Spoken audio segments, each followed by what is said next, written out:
Aujourd'hui sur Excellence, on va parler de santé. On reçoit Dr Djibril. Dr Djibril qui va nous parler des reins. Ce rein, il a la forme d'un haricot ou d'un coup de poing, comme ça. Comme ça. Voilà, il est situé au niveau de l'ombre, ce qu'on appelle le dos, là.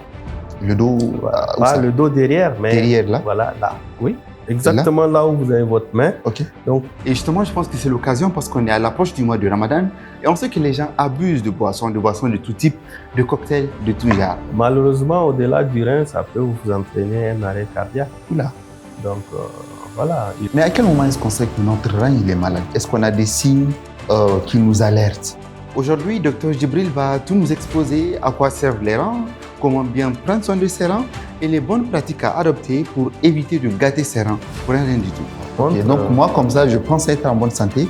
Il faut faire un bilan chaque année. Il faut faire un bilan chaque année de préférence. Et surtout lorsqu'on dépasse la quarantaine. Lorsqu'on dépasse la quarantaine, c'est fortement recommandé. Mais avant de commencer, si vous aimez bien ce qu'on produit chez Excellence, vous pouvez gratuitement nous soutenir en vérifiant si vous êtes abonné à la chaîne.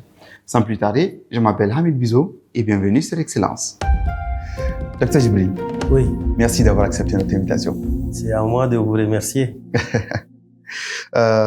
J'aime toujours poser la question à tout médecin qui vient ici. Pourquoi avoir choisi la médecine? Pourquoi? Qu'est-ce que la médecine a de si particulier? Merci. Tout d'abord, je vous remercie pour l'invitation. C'est un réel plaisir pour moi aujourd'hui d'être devant vous et de pouvoir échanger, causer, surtout parler de la maladie rénale. Et pour répondre à votre question, la médecine, moi, chez moi, je vais dire que c'est plus ou moins un accident de parcours. Hein. Donc, moi, j'ai pas choisi initialement d'être médecin. Et vous savez, quand on est enfant, souvent, quand on vous tend le micro ou à l'occasion de certaines émissions, on vous demande toujours ce que vous voulez faire. Moi, j'ai toujours répondu pilote. Pilote. Donc, j'ai toujours voulu être pilote. Et au fil des années, en grandissant, j'ai compris qu'il serait difficile d'être pilote civil, surtout au Niger. Donc, voilà. Et après, quand j'ai eu mon bac, effectivement, je voulais plutôt être administrateur, je voulais faire l'ENA. Donc, je voulais être fiscaliste. Et donc, ce qui m'a permis d'ailleurs d'entamer mes études au niveau de l'ENA de Lomé. Et bon, voilà. Après, je vais quand même signaler que ma maman a toujours voulu que je sois médecin. Moi, je pense que dans chaque famille, en fait, les parents essaient toujours de mettre une certaine pression. Il faut toujours qu'on ait un médecin. Je sais pas pourquoi. Maman a toujours voulu que je sois médecin. Peut-être elle avait un frère qui était médecin. Et puis, bon, dans toutes les familles, comme tu viens de le dire, on aimerait bien avoir un médecin. Mais pourquoi? Je pense que le médecin est utile. Le médecin est utile en cas de pépins de santé, il peut être là. En cas de petite urgence, en cas de petite urgence, on ne sait jamais, il peut être là. Donc, ma maman a toujours voulu donc que je sois médecin. Donc, quand j'avais eu mon bac, je voulais même pas déposer. Hein. Elle m'a plus ou moins obligé. C'est des conseils prononcés. Donc, même si tu veux aller faire fiscalité, dépose quand même ton dossier en médecine. Donc, voilà, je suis allé. Je me suis pas bien acclimaté. Donc, je l'ai appelé un jour, j'ai dit, bon, moi, je rentre au pays. Ah, d'accord. Donc, voilà, elle m'a dit, ben, effectivement, si tu veux, tu rentres, il n'y a pas de souci. Mais fais la médecine quand même. Voilà, donc, je suis revenu. Heureusement, j'ai été retenu. Le dossier que j'avais déposé à l'université à l'époque. Et à l'époque, comme on faisait tardivement les rentrées, je pense que j'étais venu vers janvier. Et j'ai pu finalement m'inscrire et voilà le parcours. Dieu merci, aujourd'hui je suis médecin et je suis spécialiste. Mais comment était la médecine à l'époque? À l'époque, je vais pas parler comme si ça datait de loin, mais à l'époque...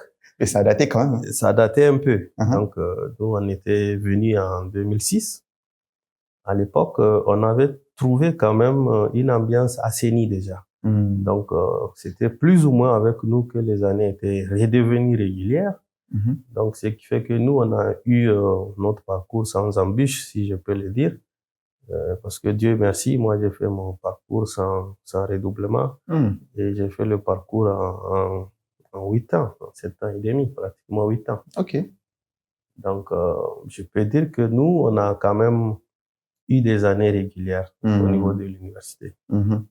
Mais pourquoi dans toutes les spécialités? Parce que après, quand tu deviens médecin généraliste, pour la spécialité, tu peux choisir. Tu peux être neuro, tu peux être cardio. Mais pourquoi les reins? Qu'est-ce que les reins ont de si particulier? Ou bien c'était quoi l'histoire qui vous a orienté vers la néphro? Bon, la néphrologie, parce que après le doctorat, effectivement, souvent on penche vers une spécialisation. Moi, j'étais toujours passionné quand même par tout ce qui est physiologie.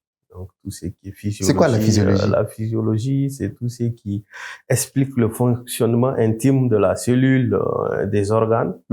Donc, moi, j'ai été vraiment impressionné par cette partie de la médecine. Okay. Et il se trouve que vraiment, parmi la physiologie, celle qui m'a le plus impressionné encore, c'est la physiologie rénale, parce qu'elle est vaste, parce qu'elle est complexe et parce qu'elle est passionnante. Donc, moi, je me suis orienté vers la physiologie très tôt et j'ai compris que dans la spécialisation, là où je pouvais m'épanouir, c'est plutôt en néphrologie. OK. Donc voilà. Après, j'ai aussi été plus ou moins aidé par mon cousin qui actuellement est néphrologue, qui m'a donné des bouquins juste après ma soutenance de médecine. Donc ça a aidé aussi. Ça a aidé à mûrir le choix. Pour ceux, par exemple, ici qui entendent le mot néphrologue pour la première fois, pour ceux qui n'ont jamais mis un pied en fait dans une fac de médecine, pour ceux qui découvrent un néphrologue pour la première fois, c'est quoi un néphrologue? Expliquez de manière simple et claire, que même un enfant de 6-7 ans peut comprendre. Bon, le néphrologue, c'est tout simplement le médecin qui prend en charge les maladies du rein. Du rein. Du rein. OK. Que le rein. Voilà, les maladies du rein et par extension, l'hypertension artérielle. OK. Donc, voilà un peu les attributs du médecin néphrologue. Quand on parle des pathologies, pathologies rénales, des maladies du rein, on peut parler de quoi, par exemple? Il y en a beaucoup. Il y a toute une panoplie d'affections en passant des lithiases, c'est que les gens appellent communément les pierres dans les reins. Les maladies rénales les plus fréquentes qu'on connaît, l'insuffisance rénale aiguë, l'insuffisance rénale chronique, et certaines pathologies aussi héréditaires. Héréditaires. Voilà, chez les enfants, chez les adultes. OK. Donc, il y a vraiment beaucoup de maladies qui peuvent toucher le rein. Je vous arrête une petite minute. Si vous appréciez la qualité de cet épisode d'Excellence Podcast, que ce soit le son, l'image ou l'identité visuelle, sachez une chose, tout est fait maison.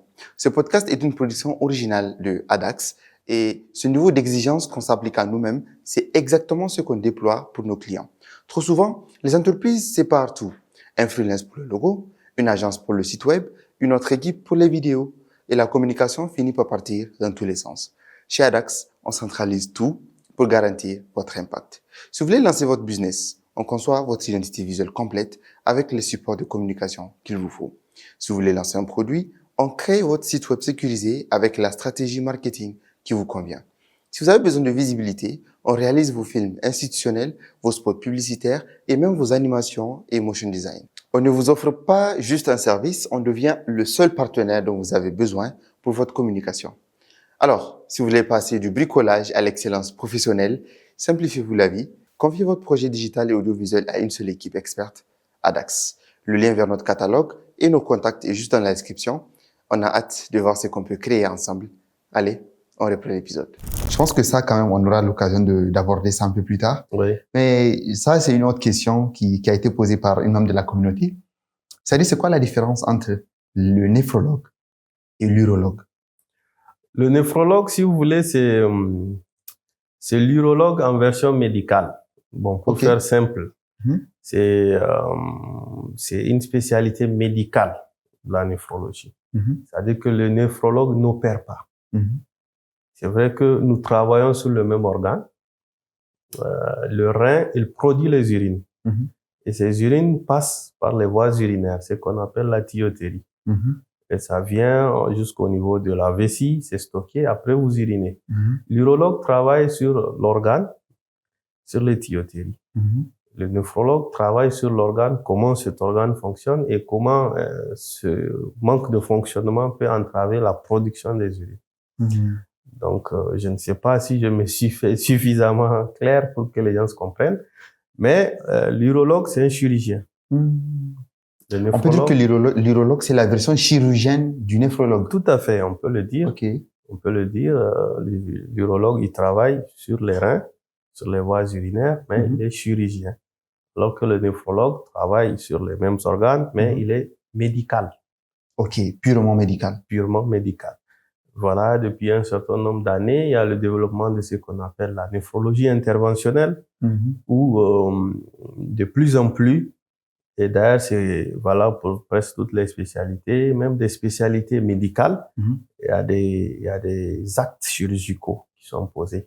Par exemple, par le néphrologue, par exemple la biopsie rénale, par exemple la pose de cathéter simple pour la dialyse.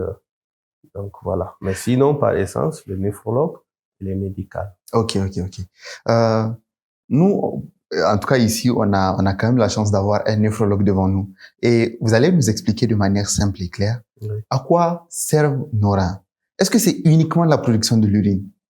Bon, le principal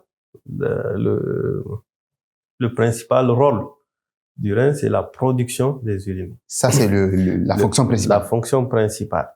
Maintenant, à travers les urines, il faut savoir quand même que c'est une fonction d'épuration du sang qui se passe. Quand on parle d'épuration, on veut dire quoi? On veut dire que c'est nettoyage du sang. Ok.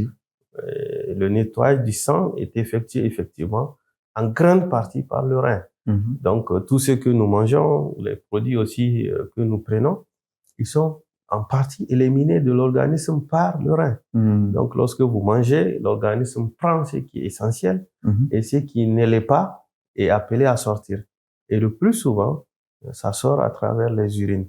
Donc, les urines, c'est essentiellement du déchet. Ok. Donc, lorsqu'on produit des urines, on produit du déchet. Donc, on nettoie l'organisme.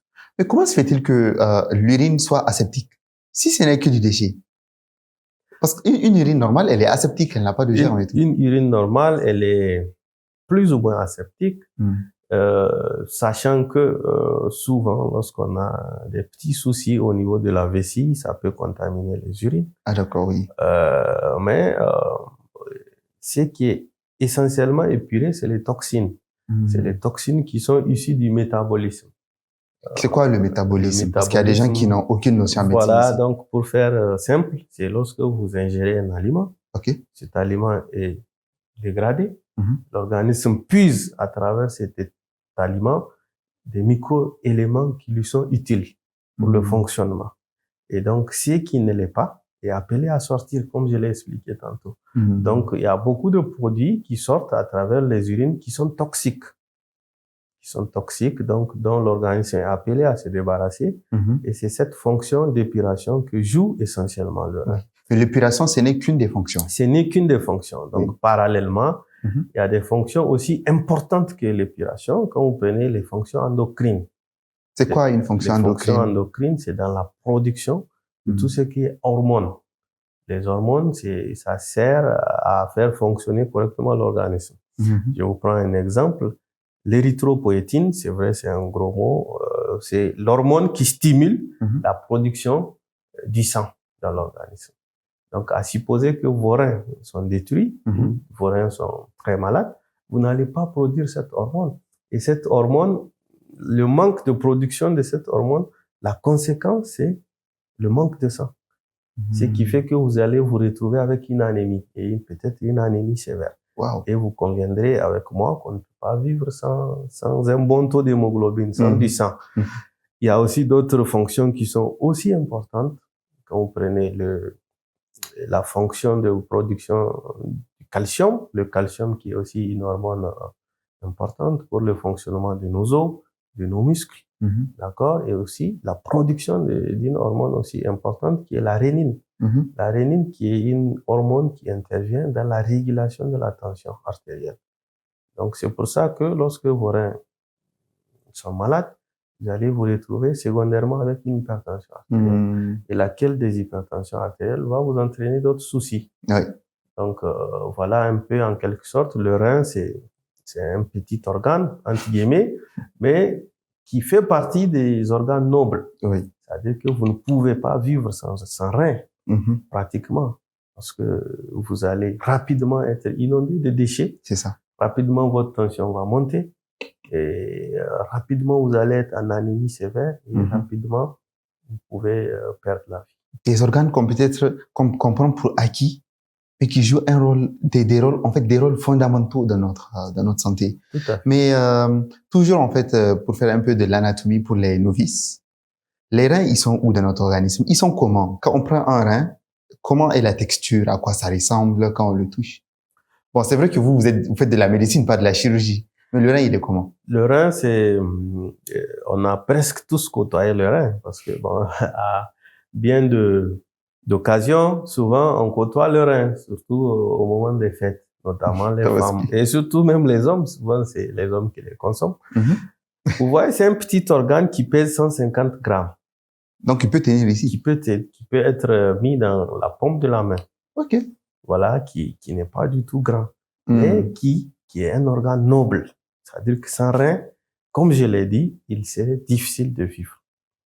Donc, ce rein, il a la forme d'un haricot ou d'un coup de poing, comme ça. Comme ça. Voilà. Il est situé au niveau de l'ombre, ce qu'on appelle le dos, là.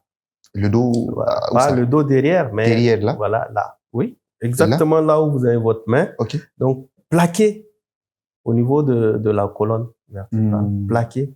Donc, c'est des organes qui sont pas dans le ventre. C'est des organes rétropéritonéaux. C'est-à-dire qu'ils sont collés à l'os. Donc, souvent, les gens vous disent que j'ai mal au rein et ils tiennent le dos. Donc, ce n'est pas complètement faux. Vous voyez, donc, c'est des organes qui sont au niveau lombaire. C'est des petits organes qui sont enfouis, collés à la paroi au niveau, en arrière, juste au niveau de la colonne vertébrale. Et ils sont pairs, donc de part et d'autre. Donc, chaque être humain a 2 reins. Mais pourquoi on en a 2? On en a 2 parce que Dieu a voulu ainsi et parce que souvent, on peut être dans une situation où l'un cesse de fonctionner et que le second prendra le relais. Ou tout simplement, vous pouvez être confronté à une situation où un de vos proches peut manquer un rein et vous pouvez faire un don altruiste. Vous pouvez prendre votre rein et le donner à quelqu'un qui Mais là, j'ai une question vraiment intime. Est-ce que, par exemple, supposons que mon frère a besoin de rein, je prends mon rein, je lui donne. Est-ce que ça va limiter un peu la fonction de mon rein qui reste? Non. Donc, un seul rein peut faire la fonction de 2. Tout à fait. L'être humain est capable de fonctionner et de vivre aussi longtemps avec un seul. Oui, tout à fait. Donc, le second rein, c'est vraiment un rein qui est là comme une sorte de secours. Et franchement, dans beaucoup de situations, il y a des personnes qui font des dons de reins et qui ont une durée de vie et une qualité de vie exactement comme auparavant, avant le don. Docteur, on entend partout dire qu'il faut bien s'hydrater, il faut boire 1,5 litre à 2 litres par jour. Déjà, est-ce que c'est vrai? Tout à fait. Et je pense que s'hydrater, c'est très important. C'est très important. C'est très important de consommer de l'eau régulièrement, surtout dans nos contrées où souvent il fait chaud. Et parmi les règles d'or pour avoir des reins en bonne santé, il faudra s'hydrater. Et cette hydratation, elle doit être permanente. Et puis, elle doit être au-delà de 1,5 litre dans nos contextes. Au-delà. Voilà. Mais est-ce qu'on peut boire trop d'eau? Il est conseillé de prendre entre 1,5 et 3 litres d'eau dans notre situation. Et supposons que, par exemple, là, je prends jusqu'à 5 litres. Là, vous exagérez un peu. Mais la seule contrepartie, c'est que vous allez beaucoup uriner. Et ça, c'est pas un problème en soi. Ah. Oui, mais sachez que au-delà de 2 litres, voire 3 litres, vous êtes suffisamment hydraté. Mais ça ne va pas trop fatiguer les reins, le fait qu'on boive beaucoup trop d'eau? D'ailleurs, le rein, il ne cherche que ça. Le rein ne veut que de l'eau. Donc, c'est le contraire qui peut vraiment faire souffrir le rein, c'est-à-dire le manque d'eau dans l'organisme. Est-ce que dans notre alimentation, il y a des aliments qui sont agressifs pour les reins, qui peuvent détruire les reins? Tout à fait. On a adage de dire que de votre nourriture découle votre santé. Et le rein ne fait pas exception à cette règle. Il y a des aliments dont la surconsommation ou l'excès peut effectivement nuire à vos reins, notamment les charcuteries. Charcuterie. Voilà. Donc la viande rouge. Voilà. L'excès de consommation de la viande rouge. L'excès de consommation du sel. Le sel. Le sel, le sucre. Le sucre. Le sucre aussi, certaines alimentations, notamment les boissons gazeuses, les bouillons, les cubes magie. Donc, il faut vraiment extrêmement faire attention. Ok.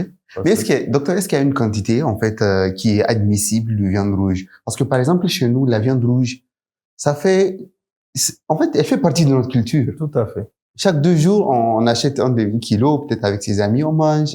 Ouais. Et pour nous, c'est parfaitement normal. Tout à fait. Est-ce qu'il y a une certaine quantité qui est admissible? Je pense qu'il faut être modéré dans la consommation. La quantité admissible, on ne peut la quantifier qu'à partir, du moins chez les patients qui sont malades. Par exemple, là où on fait une restriction à 1 demi-kilo, voilà, par semaine. Par semaine? Voilà. Donc, mais sachez que la viande, qu'on soit en bonne santé ou qu'on ait des soucis de santé, il n'est pas très conseillé, surtout à un certain âge, au-delà de 40 ans, de consommer beaucoup de viande, surtout la viande rouge. Et parallèlement, on peut consommer à volonté les viandes blanches. Le poisson, la volaille. La volaille, vraiment, il n'y a pas de restriction. Ok. Vraiment, si vous voulez des protéines qui sont plus saines, il faut aller vers ces genres de viande, les viandes blanches. Ok. Docteur, est-ce qu'il y a un lien entre le diabète et la destruction des reins? Est-ce que c'est lié d'une manière ou d'une autre?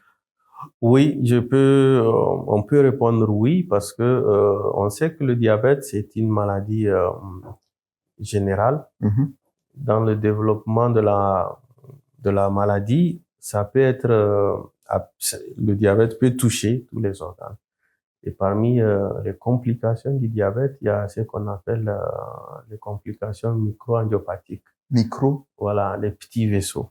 Qu'est-ce que ça veut dire? Les petits vaisseaux, vous savez, le diabète, je ne suis pas diabétologue, mais vous savez que le diabète, lorsqu'il n'est pas bien équilibré ou dans l'évolution du diabète, qui n'est pas bien pris en charge, ça peut attaquer les petits vaisseaux et ça peut les boucher. Au niveau des yeux? Au niveau des yeux, effectivement, au niveau du rein. D'accord? Donc, c'est des complications qui peuvent survenir au décours d'un diabète ancien, surtout mal équilibré. Donc, le diabète, c'est quand même la première cause d'insuffisance rénale chronique dans le monde. C'est vraiment la première pathologie qui est pourvoyeuse d'insuffisance rénale chronique dans le monde. Et malheureusement, au cours de l'évolution, plusieurs diabétiques, surtout ceux qui ne prennent pas correctement leurs médicaments, qui ne sont pas bien suivis, peuvent être des candidats potentiels à développer une insuffisance rénale. J'ai observé que dans notre société, malheureusement, je ne sais pas si c'est bon. En tout cas, les gens ont cette habitude, dès qu'on sent un peu le maux de tête, on prend, je sais pas, du paracétamol ou bien des anti-inflammatoires, INS, les ibuprofènes et tout. Est-ce que cela a une répercussion directe ou indirecte sur les reins? Le fait qu'à chaque fois, on prend ibuprofène ou doliprane? Oui, il a été avéré, démontré que les anti-inflammatoires, surtout les anti-inflammatoires non stéroïdiens, peuvent être à la base des authentiques insuffisances rénales. Donc, ça peut vraiment détruire carrément vos reins. Détruire carrément vos reins. Donc, et nous-mêmes, d'ailleurs, on a plusieurs cas de patients qui étaient adeptes de tout ce qui est ibuprofène, diclofenac, et qui se retrouve actuellement en dialyse. Oh là là. Donc, c'est vraiment pas banal lorsqu'on a des maux de tête. Il faut consulter un médecin. Ça peut être une petite fatigue, juste une petite fatigue. Ça peut être aussi des pathologies plus graves qui se cachent derrière les maux de tête, notamment l'hypertension artérielle. Oui. Pourquoi pas même un cancer du cerveau, on ne sait pas. Donc, il faut pas banaliser souvent des signes. Il faut pas aussi faire l'automédication. Il faut toujours chercher à consulter un médecin et qui va faire l'examen clinique et qui va vous donner les meilleurs conseils. Quand même les directions à suivre. Voilà, les directions à suivre, qui va vous dire est-ce que c'est juste banal, est-ce que c'est une migraine, est-ce que c'est une hypertension artérielle, ou est-ce qu'il faut chercher des pathologies plus sérieuses. Mais quand même, d'office, on sait que quand on a mal à la tête, il faut pas tout de suite chercher un médicament à prendre, ou bien dès que ça devient régulier. Voilà, on peut prendre du Doliprane, par exemple, lorsqu'on a un peu mal à la tête. Et lorsque cela continue, il faut chercher à voir un médecin. Ok. Une autre habitude, en fait, que j'ai beaucoup observé dans notre société, c'est les gens qui remplissent un gros bidon, n'est-ce pas, d'eau, ils mettent des écorces, je ne sais pas, c'est les écorces de quel arbre, et ils consomment. Je vous assure, on peut prendre un très gros bidon de 1,5 litre et on consomme. Eux, c'est leur eau dans la journée. Alors, de vous à moi, est-ce que c'est bon? Nous sommes quand même dans une société où traditionnellement les gens font appel à la phytothérapie, c'est-à-dire les médicaments traditionnels pour se soigner. Et moi-même, j'en ai été témoin. J'ai vu des gens. Un jour, j'étais chez un vulganisateur qui me dit, mais moi, je consomme pas de l'eau. C'est pour ça que je suis toujours en forme. Moi, il me fait sortir son petit bidon et avait des écorces là-dedans. Il dit, lui, c'est toute la journée, c'est ce qu'il prend. Donc, pratiquement, lui, il prend pas de l'eau, il est en forme, il travaille bien. Il pense être en forme. Il pense être en forme. Donc, voilà, nous sommes dans une société où, traditionnellement, on a eu à faire recours à ces plantes pour nous soigner. Ce qui est important à dire, il faut faire très attention lorsqu'on consomme des médicaments, surtout pour rien. Que ça soit de la pharmacopée traditionnelle ou que ça soit de la pharmacopée moderne. Dans les deux cas, c'est nuisible. Et pire, dans la pharmacopée traditionnelle, les gens, souvent, ils maîtrisent pas les dosages. C'est ça. Ils maîtrisent pas les plantes. Et, souvent, on le prend pour rien du tout. On est en bonne santé, juste pour de la prévention. Et souvent, on le prend en continu. La durée, la limite du traitement, il y a tout ça qui n'est pas défini. La quantité, le dosage. Mais est-ce que c'est dangereux pour les reins, le fait de prendre que l'eau de racine, là, à longueur de journée et pendant toute une semaine? Ça a été démontré que la phytothérapie peut être à la base des dommages de rein et ça peut altérer la fonction du rein et le détruire d'ailleurs. Donc, on a eu aussi des cas de personnes adeptes de ces pratiques et qui sont actuellement en dialyse. Donc, il faut vraiment faire très attention. Il faut pas consommer de la phytothérapie, surtout pour rien du tout, à tout bout des champs. Et franchement, c'est aussi un phénomène qu'on observe et qui cause pas mal de soucis. Une autre pratique, bon ça, on va parler terre à terre, c'est les gens qui prennent en fait des aphrodisiaques. Donc avant, quand on sait qu'on a un combat à venir, enfin c'est un truc qu'ils ont toujours dans un bidon et ils prennent. Et bon, c'est vrai que ça a une certaine influence sur les performances sexuelles après. Mais est-ce que c'est bon aussi pour les reins, ou bien on classe ça de la même catégorie que les bidons pleins d'écorce? C'est pratiquement la même chose et malheureusement au-delà du rein, ça peut vous entraîner un arrêt cardiaque. Oula. Donc voilà, il a été démontré aussi que la consommation de produits aphrodisiaques, ça peut donner des atteintes cardiaques sévères, souvent jusqu'aux AVC. Donc souvent, il est vraiment déconseillé de faire ce genre de médication. Parce que vous avez des soucis de santé, des soucis sexuels, le mieux c'est d'aller vers les urologues, les gynécologues, les sexologues, ou pourquoi pas le médecin généraliste qui va vous examiner, voir votre condition cardiaque et puis vous faire une prescription. Mais sauf que les gens là, en fait, des fois, ils n'ont même pas de soucis en réalité. C'est juste pour augmenter les performances. Tout à fait. Donc, c'est vraiment plus ou moins des fantasmes que les gens veulent réaliser. Et souvent, c'est vraiment au détriment de leur santé. Ok. Mais vous êtes néphrologue. Oui. Vous voyez tous les jours, en fait, des cas à l'hôpital. Tout à fait. Quels sont les cas que vous voyez plus fréquemment? Parmi les pathologies qu'on prend régulièrement en charge, c'est vraiment l'insuffisance rénale chronique, accessoirement l'insuffisance rénale aiguë et certaines pathologies comme les pathologies génétiques, héréditaires, la polykystose et certaines pathologies, les néphropathies glomérulaires, souvent qui sont primitifs, c'est-à-dire dont beaucoup de personnes naissent avec. C'est quoi une néphropathie glomérulaire? Les néphropathies glomérulaires, vous savez, le glomérule, c'est une partie du néphron. C'est quoi un néphron? Le néphron, c'est l'unité fonctionnelle du rein. Ok. Donc, si on prend le rein, ça veut dire qu'il y a plusieurs néphrons dedans? Voilà. Donc, un rein, c'est comme une usine où vous avez 1 million de néphrons qui travaillent à la chaîne et qui produisent des urines. Donc, c'est tout simplement ça. Donc, le néphron en lui seul, il a toutes les composantes, toutes les structures pour produire du rein. Et pour produire du moins des urines. De l'urine, oui. Donc, voilà. C'est un peu comme l'ouvrier du rein. Voilà, c'est des ouvriers qui sont contenus dans l'usine et qui contribuent à fabriquer les urines. Donc, les glomérules, c'est une partie des néphrons. Donc, voilà, c'est des pathologies qui sont spécifiques à ces glomérules et dont l'expression clinique est différente. Ça va donner des bouffissures du visage, ça va donner des pieds qui sont gonflés, ça va donner un ventre qui est ballonné, ça va donner de l'hypertension artérielle.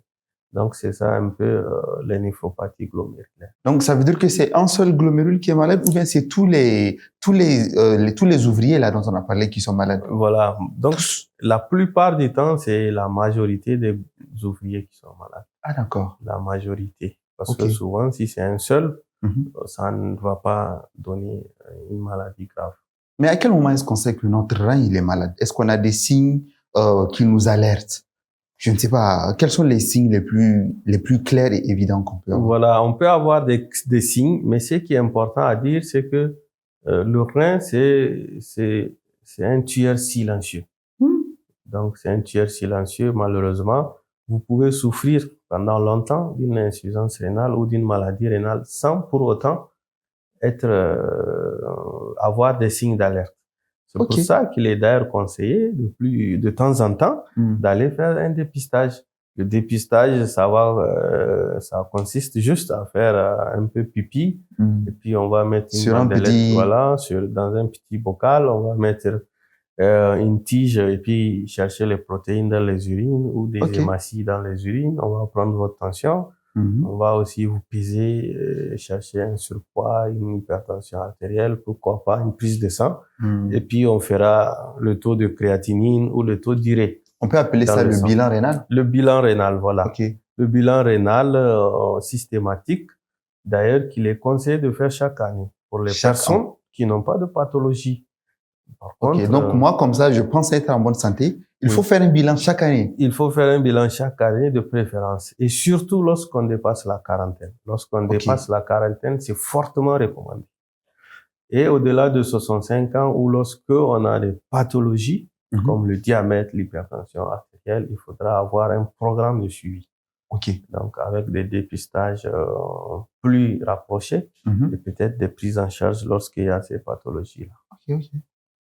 Mais donc déjà vous dites que c'est une maladie un peu silencieuse, c'est-à-dire quand ils vont mal, c'est pas évident qu'on voit des signes. Tout à fait. Mais est-ce qu'il y a quand même des signes qu'on peut voir? Il y a des signes, surtout à des stades avancés.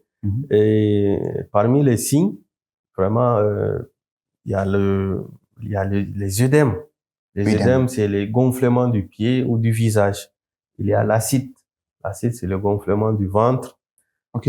D'accord. Donc, il y a aussi la pâleur. Mais docteur, attendez, le gonflement du ventre dans quel sens? Parce que moi, je connais des gens qui ont 35 ans, Oui. mais le ventre, il est comme ça. Oui, mais il y a des gens qui ont des ventres pléthoriques liés à peut-être du gras qui soit sur le ventre ou des gens qui ont des pathologies hépatiques. Mais sachez qu'on peut faire une acide. Une acide, c'est pratiquement de l'eau. Ah, c'est de l'eau. Dans le ventre. Et qui est secondaire souvent à une maladie du rein. Mais comment on peut savoir si c'est un gros ventre lié au rein ou c'est un gros ventre lié à l'embonpoint? Il faudra forcément consulter le médecin qui va vous palper et qui va vous faire une échographie. Okay. Et qui va mettre en évidence est-ce que c'est une stéatose, est-ce que c'est une acide ou est-ce que c'est un foie dysmorphique. Il va vous éclairer. Foie dysmorphique, peut-être le foie qui n'est pas normal. Qui n'est pas normal. Okay. Lié à des hépatopathies, des maladies du foie. On peut aussi avoir parmi les signes des maladies des reins une fatigue très prononcée, une asthénie. Okay. On peut avoir aussi une pâleur. Une pâleur, c'est lorsque vous êtes en manque de sang, donc vous devenez tout blanc. Tout blanc. Voilà, tout ça. Comment je peux savoir que je suis pâle? Souvent, on vous fait la remarque, un tel, on a l'impression que vous n'avez pas de sang dans l'organisme parce que les conjonctifs sont blancs. Les conjonctifs, c'est où? Voilà, là, vous voyez les ongles, ça devient blanc. Alors que naturellement, ça devrait Par exemple, là, je suis pâle ou pas? Vous êtes normal. Okay. Donc, ou bien, lorsque vous regardez les gens, on peut effectivement constater que vous avez les conjonctifs qui sont blanches. Donc, c'est des signes de pâleur. Les conjonctifs, comme vous avez dit, c'est au niveau des mains, peut-être au niveau des yeux aussi. Au niveau des yeux aussi. Dans la bouche, la langue? Dans la bouche, dans la langue aussi, on peut avoir des signes. Ça, c'est vraiment à des stades plus ou moins modérés. À des stades tardifs où la maladie s'installe, ça peut aller jusqu'au coma irénique.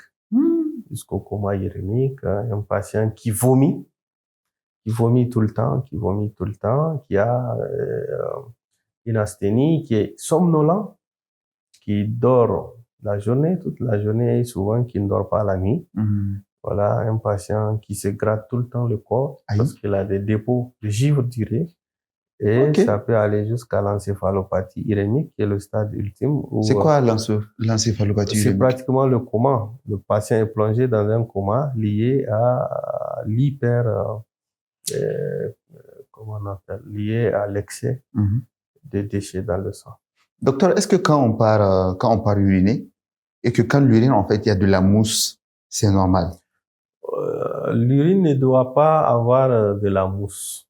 Okay. Et lorsque vos urines moussent, il faut chercher à faire un examen. Mais qu'est-ce qui cause ça? Souvent, on a l'excès des protéines dans les urines qui font en sorte que vous avez beaucoup de mousse dans les urines. Automatiquement, ça doit attirer votre attention et vous devrez vraiment aller vers un médecin, lui expliquer, qui va demander un ECBU, un examen cytobactériologique des urines, et qui va demander aussi une protéine dans les urines, chercher à savoir est-ce que c'est une infection urinaire, est-ce que c'est une sortie de protéines dans les urines. Auquel cas, c'est pas normal parce que les urines normales ne contiennent pas des protéines, surtout à une certaine quantité. Et là, ça veut dire en fait que c'est les ouvriers là qui sont malades. Voilà. Et là, ça veut dire que les glomérules sont plus ou moins touchés. Et il faudra chercher la cause. À quel moment est-ce qu'on parle de dialyse? Parce que je pense que c'est un cas fréquent, en tout cas en néphrologie. Tout à fait. La dialyse, c'est juste un traitement. C'est un traitement et c'est le traitement, si vous voulez, de l'insuffisance rénale chronique terminale.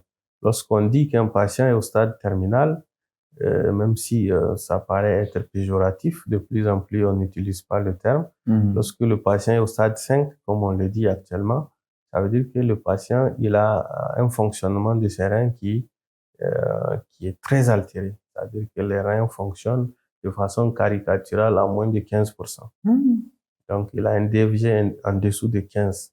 Donc, ce qui fait que souvent, c'est à ce stade qu'on a plus de signes surtout d'intolérance de cette urémie, notamment la fatigue, les vomissements, comment on appelle, l'insomnie nocturne et l'hypersomnie matinale. Hypersomnie matinale. Voilà, un patient qui est tout le temps en train de dormir le matin. Donc, c'est-à-dire malgré qu'il ait dormi la nuit. Voilà, souvent la nuit, il dort pas. Ah, d'accord. Donc, il y a un changement du cycle. D'accord, les vomissements, la fatigue exagérée, comme on a eu à le dire, souvent les gonflements des pieds, souvent une hypertension artérielle, et souvent jusqu'au coma. Mais il y a des gens qui pensent que quand on atteint le stade de dialyse, en fait, c'est un peu comme une sentence de mort. Est-ce que c'est vrai? C'est pas vrai. La dialyse, comme j'étais en train de l'expliquer, c'est un traitement. Et lorsqu'on est à ces stades très avancés de la maladie, il faut de la dialyse pour continuer à vivre. Mais ça se passe comment normalement? La dialyse, de façon pratique, le patient, il est branché à une machine. Branché? Voilà, il est branché à une machine, c'est-à-dire qu'on va mettre un cathéter qui va être une voie d'abord pour avoir accès au sang du malade, lequel sang va passer dans la machine pour être épuré et qui va retourner dans l'organisme du patient. Et c'est comme un traitement de suppléance. D'ailleurs, on l'appelle suppléance rénale. Ça remplace le travail du rein et ça permet d'épurer votre sang. Le seul souci, c'est que lorsque vous êtes au stade chronique, lorsque la maladie est installée et que les reins sont complètement détruits, il faudra faire une dialyse chronique. Donc une dialyse à vie, sauf si vous allez avoir un parent ou une greffe. Une greffe, tout à fait. La dialyse, c'est cher? La dialyse, actuellement, elle est subventionnée au Niger. Ah oui. Les patients ne payent pas pour la dialyse. Ils payent pour certains consommables qui sont utilisés au cours de la séance de dialyse, notamment ce qu'on appelle les anticoagulants qu'on met pour pouvoir effectuer correctement la séance, ou certains produits que les patients prennent juste pour régler leur anémie, leur hypocalcémie, voilà, donc des produits que le commun des mortels peut être appelé à acheter. Donc la dialyse ne veut pas vraiment dire sentence de mort. Et actuellement, nous avons des patients qui ont plus de 15 ans de dialyse dans notre centre. Mais ça doit être fatigant aussi. Ça doit être fatigant, mais lorsque le patient s'habitue, il s'habitue, il intègre ça dans son fonctionnement, dans son mode de vie. Et actuellement, on a des patients qui continuent à être fonctionnaires, à être commerçants, à être militaires, à être... Militaires? Oui, être militaire, à être toute catégorie socio-professionnelle. Donc, en fait, ça n'entrave pas l'activité économique. Oui, c'est vrai que vous êtes appelé à venir 3 fois à l'hôpital et à être branché. 3 fois dans le mois ou dans la semaine? Dans la semaine. Ah là là. 3 fois dans la semaine, branché sur une machine pendant 4 heures de temps. Mais indépendamment, vous avez une vie normale. Et puis, vous pouvez vaquer à vos occupations. Comment se fait-il qu'il y a des gens qui... Comment se fait-il qu'on ait des cailloux dans les reins? Genre, je comprends pas. Comment ça se fait? J'arrive pas à comprendre. Effectivement, ce qu'on appelle communément caillots, souvent, c'est les lithiases. Les lithiases. Les lithiases sont des petites cristallisations, souvent qui se forment dans les voies urinaires et souvent ça a la taille d'un grain de sable, souvent d'un grain de sel. Mais comment se fait-il qu'il y ait ça dans le rein? C'est le plus souvent c'est des pathologies comme la goutte, par exemple. Ceux qui mangent excessivement de la viande, et on sait que dans les produits du métabolisme de la viande, il y a l'acide urique. L'acide urique, lorsque vous ne prenez pas en plus beaucoup d'eau, ça peut se précipiter et donner un cristal. Et c'est ces cristaux qui vont se retrouver un peu dans Donc, ils vont s'assembler un peu, petit à petit. Voilà, et puis donner des cailloux. Souvent, on les appelle plus ou moins cailloux parce que ça s'apparente à ça. Mais souvent, c'est des formations, effectivement, de cristaux de petite taille. Et apparemment, ça fait mal. Et apparemment, réellement, ça fait mal. Souvent, lorsque la lithiase migre, lorsque la lithiase cherche à sortir de l'organisme à travers les voies urinaires, et ça vous donne ce qu'on appelle communément la colique néphrétique, qui est une douleur atroce et sincèrement qui... Est-ce que c'est une douleur que je peux supporter? Oui, mais on ne vous le souhaite pas. Mais on est appelé à supporter les douleurs avant d'aller à l'hôpital et de rencontrer le médecin qui va vous soulager. Donc, franchement, c'est une douleur atroce. Et dès que vous avez cette sensation, courez rapidement, allez-y à l'hôpital. Mais bon, voilà, franchement, quand vous me parlez de, par exemple, les lithiases, n'est-ce pas? Par exemple, la dialyse aussi, et tout ça. C'est des choses, malheureusement, bon, quand même 3 fois à l'hôpital, je pense que c'est beaucoup. Mais c'est des choses qu'on peut prévenir. Effectivement, pour prévenir la maladie rénale, il faut vraiment juste adopter ce qu'on appelle une hygiène de vie correcte. Et l'hygiène de vie correcte, c'est quoi? C'est d'abord commencer par une très bonne hydratation, entre 1,5 ouais, litres à 3 litres par jour. Il faudra consommer moins de sel, moins de sel. moins de sucre, consommer moins d'alcool. Le sucre, moins de sucre ou bien couper carrément le sucre artificiel? Moins de sucre. Moins de sucre. Et si vous pouvez éviter le sucre additif, le sucre artificiel, c'est aussi une bonne chose. Parce qu'en temps normal, en fait, est-ce que c'est même nécessaire, en fait, de prendre du sucre ajouté?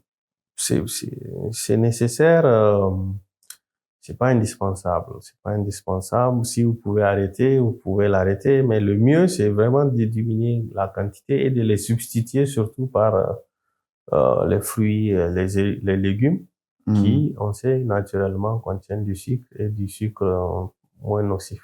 Est-ce qu'il y a des aliments qui sont bons pour nos reins? Il y a des aliments qui sont bons pour nos reins, c'est tout ce qui est fruits, tout ce qui est légumes. Est-ce qu'il y a des fruits spécifiques? Les fruits spécifiques, il y en a pas. Sauf si vous avez une maladie rénale où on va vous interdire un certain nombre de fruits qui contiennent beaucoup de potassium. Notamment les dattes. Les dattes. Les dattes, tout ce qui est sec, les raisins secs, les choux. Voilà, donc certaines, la liste est un peu longue, mais de façon normale, si vous n'avez pas une insuffisance rénale, il est conseillé de prendre vraiment beaucoup de fruits et de légumes, de manger moins salé, moins sucré, ne pas fumer, ne pas consommer de l'alcool, faire du sport, perdre du poids. Moi, je pense que tous les médecins qui sont passés, ils nous ont parlé de faire du sport, faire du sport. Donc, en fait, le sport, il est bénéfique pour chaque organe, si j'ai bien compris. Tout à fait. Chaque organe. Tout à fait.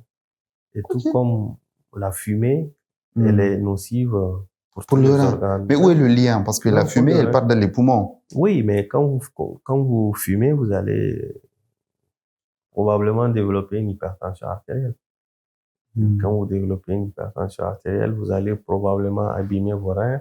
Ça peut aussi être pourvoyeur de cancer, même les cancers. Oui. Est-ce que la couleur de nos urines nous donne une information sur notre état de santé? Oui, en quelque sorte. On vient de discuter sur les urines mousseuses qui doivent être des alertes, ou une urine qui est très concentrée.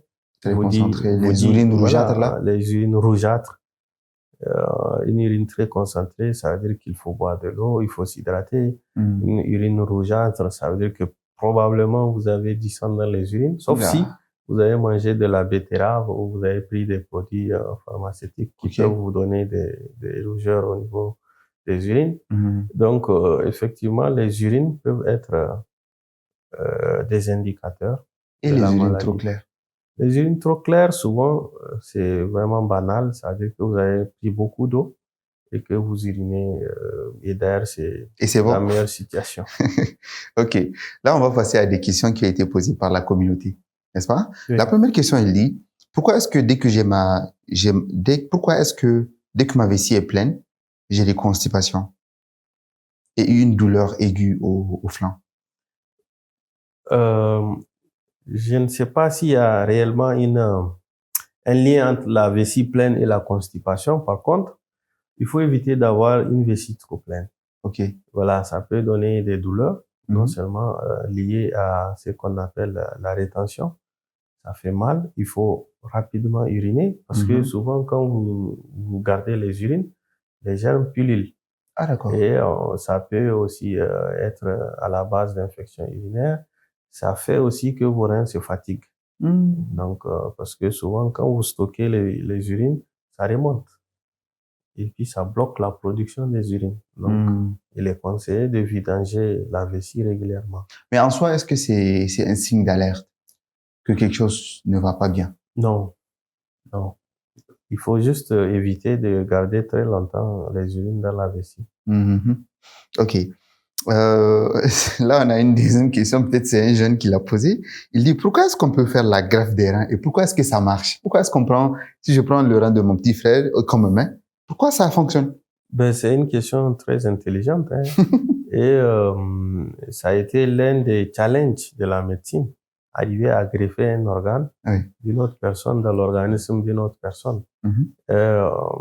Ça marche tout simplement parce que on fait ce qu'on appelle de l'immunosuppression. Vous savez, l'être humain, il est constitué de façon à ce que tout organe étranger qui rentre dans son organisme est combattu parce qu'il est perçu comme étranger. Dans le cadre de la greffe, lorsqu'on vous met un rein, on est obligé de mettre aussi des produits pour diminuer cette hostilité à l'égard du nouvel organe que vous venez d'acquérir. Donc, derrière la greffe, il y a toute une médication qu'il faut prendre pour pouvoir maintenir ce rein-là en place. Mais pourquoi ça marche? Ça marche parce que on remet d'ailleurs le rein sur la même disposition, sur la même tuyauterie. Okay. D'accord? Et c'est parce que c'est un rein qui marchait qu'on a enlevé et qu'on vous a mis. Le seul challenge, c'est comment faire pour le garder. Et le challenge là, il est résolu par les immunosuppresseurs.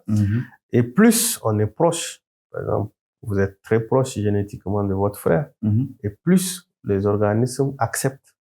Parce qu'il va dire, ah, cet organe, c'est pas pour moi, mais à peu près, c'est pour... C'est les mêmes organismes. C'est les mêmes organismes. Okay. Donc, on a besoin de moins d'immunosuppression que le rein de quelqu'un d'autre. Donc, ça peut être une pièce de l'échange. Voilà. Enfin, pour qu'on peut balancer à gauche à droite. Tout à fait. OK. Tout à fait. OK. Bon, alors, ça, c'est une question qu'on a déjà répondu. La prochaine question dit, ma mère a subi une greffe de rein depuis 2018, suite à la diminution et à l'affaiblissement de ses deux reins. Elle porte aujourd'hui depuis lors le rein d'une autre personne et elle prend depuis de nombreux médicaments coûteux qui ont fini par lui causer le diabète. Le processus est normal ou bien c'est dangereux? Souvent, je pense que c'est l'immunosuppression là. Voilà, comme ce qu'on vient d'expliquer, l'immunosuppression, ça a aussi des effets secondaires. Et parmi les effets secondaires, c'est le diabète de novo. Et le diabète de novo, c'est un diabète qui se greffe, qui est secondaire à ces produits. Et heureusement, d'ailleurs, c'est un diabète qu'on sait prendre en charge. OK. Ici. Oui, ici et partout où il y a des néphrologues, on sait le prendre en charge effectivement avec le concours des diabétologues. On met juste des produits pour traiter le diabète. Au moins, la personne, il récupère sa fonction rénale, il vit sans dialyse et il va prendre au retour des produits pour équilibrer sa glycémie. Mais effectivement, c'est un diabète qui est secondaire aux médicaments. Ah, d'accord. Alors, il y a une question qui dit, si j'avais un docteur spécialiste des reins, je lui demanderais, est-ce que c'est vrai que l'artéson, le traitement contre le paludisme, peut provoquer l'insuffisance rénale? Le traitement ça peut, mais c'est très rare parce que ça peut donner une hépatonéphrite, mais c'est extrêmement rare. Sinon, c'est des effets secondaires qui sont très rares. C'est à l'ordre de vraiment de 1 pour plusieurs milliers de cas. Mais sinon, l'artésum est bien toléré par le rein. OK. Et d'ailleurs, quand on a un paludisme grave, il faut bien se soigner. Sinon, c'est le palud qui va attaquer le rein. Ouais, parce qu'on a donc, en fait, c'est pas le médoc qui attaque le rein, c'est la maladie elle-même. Voilà, la maladie elle-même attaque très régulièrement le rein, surtout lorsqu'elle n'est pas bien prise en charge. Le produit, exceptionnellement, il peut donner des dommages au niveau des reins. Je dis bien exceptionnellement. Ok. Donc, comme tout produit d'ailleurs, on peut avoir des effets secondaires. Il y a une autre question où la personne dit « J'ai 21 ans, mais quand je mange salé le soir, le matin, je me réveille en étant gonflé de partout. Et du coup, j'évite. Mais j'aimerais quand même savoir ce qui provoque cela et comment y remédier. » Manger salé, c'est pas bon. Et il faut vraiment réduire la quantité de sel dans l'assiette. Et la deuxième chose, c'est qu'il doit consulter un médecin et peut-être un néphrologue. Parce que ça, c'est un signe quand même. Voilà, les gonflements ne sont pas des signes quand même qu'on doit avoir très régulièrement. D'ailleurs, c'est des signes qui doivent faire consulter une personne.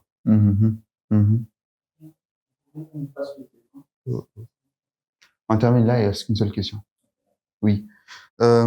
Docteur Djibril. Oui. Bon, je sais que c'est peut-être une question qui peut sembler bizarre, mais si tous ceux qui regardent en fait cet épisode, s'ils doivent retenir une seule phrase qui va leur éviter en fait d'atterrir dans votre service. Oui. Quelle serait cette phrase? Cette phrase-là, c'est vraiment de respecter les 10 règles d'or pour garder ses reins en bonne santé. Les 10 règles d'or. Voilà, les 10 règles d'or. Je ne sais pas si je serai en mesure de vous les dire, mais quand même, on a parlé de l'hydratation, de la diminution du sel dans l'assiette, la diminution du sucre, l'arrêt du tabac, l'arrêt de l'alcool si possible, n'est-ce pas?